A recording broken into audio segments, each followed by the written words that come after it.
Hello everyone, welcome to back my channel. I hope everyone is having a wonderful day. Before starting the video, please go ahead and hit the subscribe button and give this video a thumbs up. The mystery of who kidnapped Sharon and Phyllis didn't seem like much of a head scratcher at all, until new twists took us down an unexpected path. Now, the trapped young and restless rivals are struggling to make sense of what's happened to them. And we've been left second-guessing our original theory.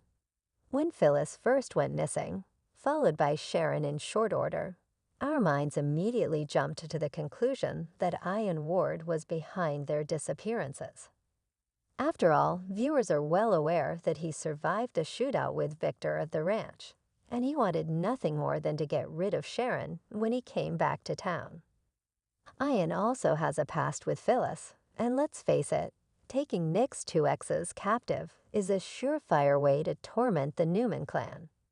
But new developments have cast some doubt on this theory as we, Sharon and Phyllis, question their abductor's motivation. It's come to light that the person responsible for Sharon and Phyllis' kidnapping has a detailed knowledge of their history, right down to the song that was playing the night they fought on the stairs at the MS charity ball. Might it be someone who was in attendance at the event that night that has turned up out of the blue to put them through their paces in the abandoned mental hospital? What it all comes down to is motivation. Ian loves a good mind game and could be doing this for some sort of revenge on the Newmans, but he'd have to have made quite the remarkable recovery from a near-fatal gunshot wound to be up to this level of mischief so soon.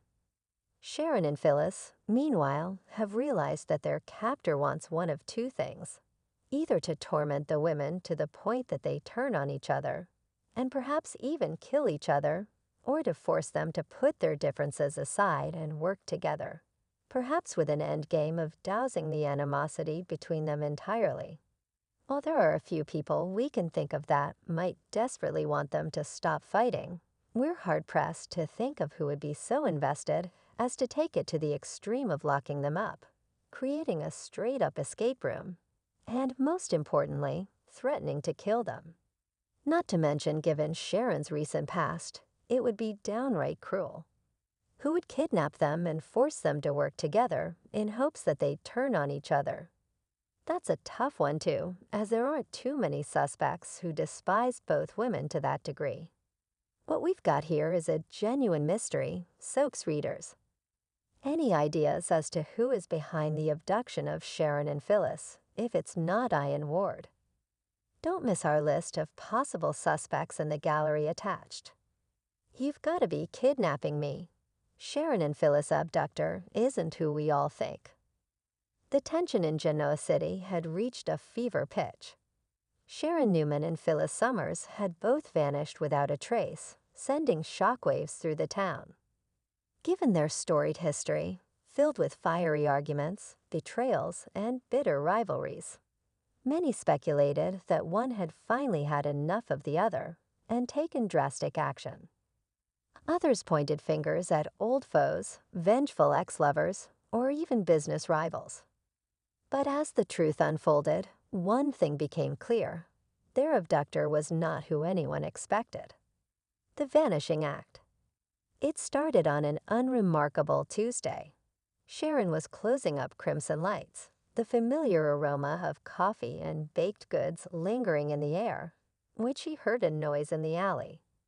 Ever the cautious one, especially after all the kidnappings, stalkers, and near-death experiences she'd endured, she hesitated before stepping outside. But when she did, a sudden sharp prick on her neck made her world blur before everything went black. Across town, Phyllis was finishing a heated argument with Nick at Society. The moment she stormed out, determined to drown her frustrations in a solo spa night, she barely noticed the shadowy figure waiting by her car. A swift struggle, a cloth pressed against her face, and she too was gone. For the first time in years, both women had disappeared at the exact same time. The investigation begins. Nick Newman and Jack Abbott wasted no time launching a full-scale search. Though Sharon and Phyllis were known to clash, their disappearances occurring simultaneously suggested something far more sinister. Detective Chance Chancellor immediately focused on the usual suspects. Adam Newman. He had a long, complicated past with both women. Could this be some twisted revenge plot? Jeremy Stark. Though supposedly dead, whispers of his return had been circulating. Cameron Kirsten's allies. Even from beyond the grave, his legacy of terror haunted Sharon. Tucker McCall. His shady dealings always seemed to put him at the center of chaos. But as the days stretched into a week with no ransom demands, no cryptic notes, and no digital footprints, everyone was left baffled. Whoever had taken Sharon and Phyllis was an expert. Captivity in the unknown. Sharon groggily opened her eyes, her head pounding. The dimly lit room she found herself in was unfamiliar, cold, sterile, almost clinical. The faint hum of machinery filled the air.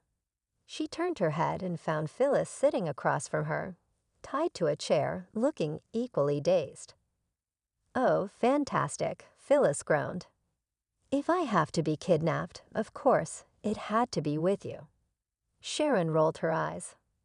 "Believe me, this wasn't on my to-do list either." Before they could bicker further, the sound of footsteps made them both freeze. A door creaked open, revealing their captor.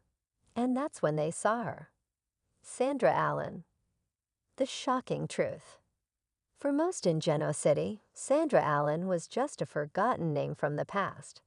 But Sharon's face turned pale the moment she recognized her. "You," Sharon breathed, her voice barely above a whisper. Phyllis, on the other hand, looked completely lost. "Okay, someone want to explain to me who this psycho is."